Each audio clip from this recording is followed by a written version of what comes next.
Bismillahirrahmanirrahim. Si pesek bertemu si pesek, mereka berkata, "Hello sek." Si mancung bertemu si mancung, mereka berkata, "Hello cung." Si gendut bertemu si gendut, mereka berkata, "Hello ndut." Si mancung bertemu si gendut, akhirnya mereka mengatakan, "Assalamualaikum warahmatullahi wabarakatuh." Waalaikumsalam warahmatullahi wabarakatuh. Alhamdulillahirabbil alamin, wassalatu wassalamu ala asrafil anbiya'i wal mursalin wa ala alihi washabbihi rasulillahi ajma'in, amma ba'du. Alhamdulillahillazi a'mana bi ni'matil imani wal islami wa nusalli wa nusalli ala khairil anami sayyidina Muhammad wa ala ali sayyidina Muhammad. Alhamdulillahirabbil alamin wa bihi nasta'inu ala umuri dunya wa din. Wassalatu wassalamu ala asyrafil anbiya'i wal mursalin wa ala alihi washabbihi ajma'in, amma ba'du. Alhamdulillahi sallallahu alaihi wasallam wa ala alihi washabbihi wa man wala ajma'in, amma ba'du. Innal hamdalillah nahmaduhu wa nasta'inuhu wa nastaghfiruhu wa na'udzu billahi min syururi anfusina wa sayyiati a'malina. May yahdihillahu fala mudilla lahu wa may yudlil fala hadiya lahu. Asyhadu an la ilaha illallah wa asyhadu anna Muhammadan abduhu wa rasuluh. Pertama-tama dan yang paling utama, marilah kita panjatkan puji dan syukur kehadirat Allah Subhanahu wa taala, yang mana berkat beliaulah kita diberikan kesehatan baik berupa jasmani maupun rohani. Selawat beserta salam tak lupa pula kita hadiahkan kepada Nabi kita, yakni Nabi Muhammad sallallahu alaihi wasallam. Berkat beliaulah kita hidup tentram tanpa peperangan, hidup rukun tanpa bentungan dengan mengucapkan Allahumma shalli ala sayyidina Muhammad wa ala ali sayyidina Muhammad. Yang saya hormati Bapak dosen pembimbing, Bapak Melvan Rodi MA, dan teman-teman seperjuangan yang saya cintai, yakni teman-teman PAI 5B dan teman-teman yang tidak ada duanya, yakni berjuang untuk mengenakan toga dan berjuang untuk menggapai cita-citanya yang sudah terpendam sejak lama. Baik, saya tidak akan memperpanjang mukadimah berdirinya saya di sini, yakni Aditya Farah Oktavia akan menyampaikan judul ceramah, yakni mengenai menyayangi hewan adalah sedekah.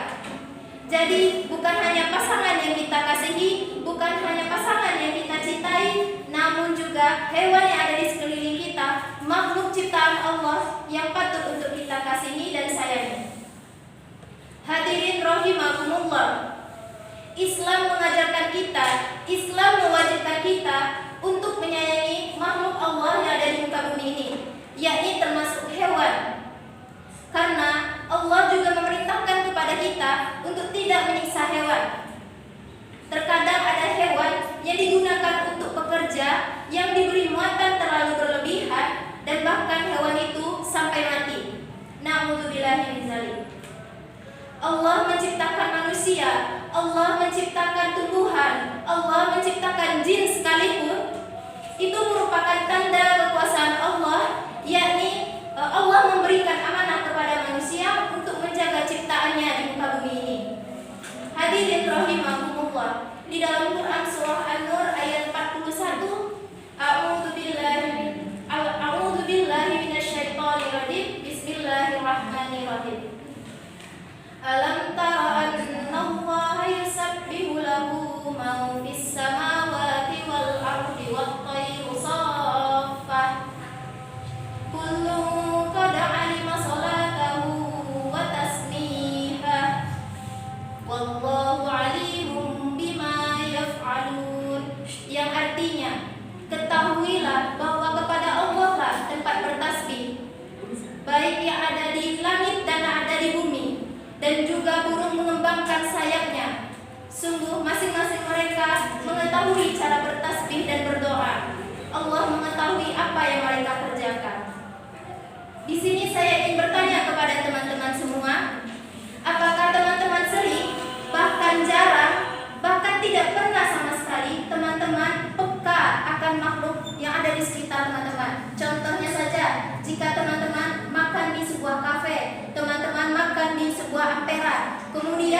samping teman-teman itu terdapat kucing yang duduk di samping teman-teman dengan mata yang penuh berbinar-binar. Ia menginginkan sisa makanan dari teman-teman, bukanlah makanan baru dari teman-teman.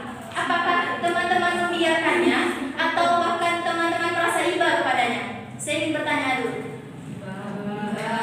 Teman-teman memikir dulu memberinya atau langsung memberinya? Langsung.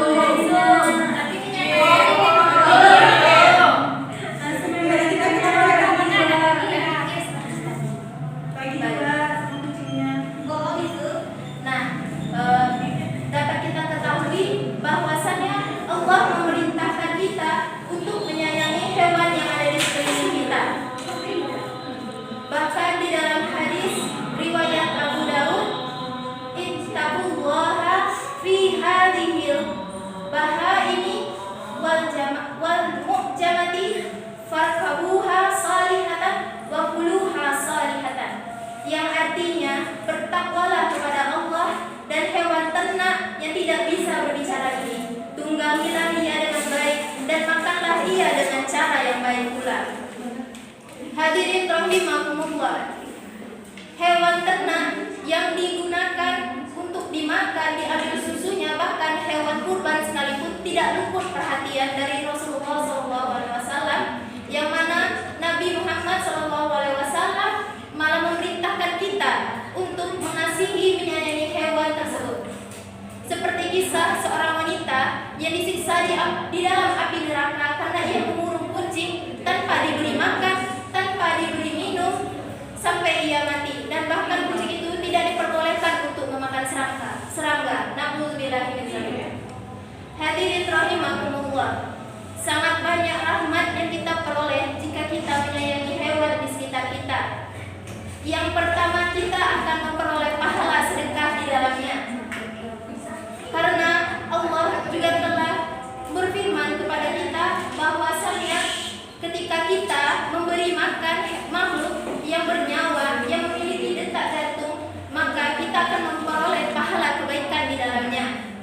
Kemudian yang kedua, diampuni dosanya. Seperti kisah seorang wanita penghibur malam, ketika pulang bekerja, ia menemukan anjing di tepi sumur dalam keadaan kehausan.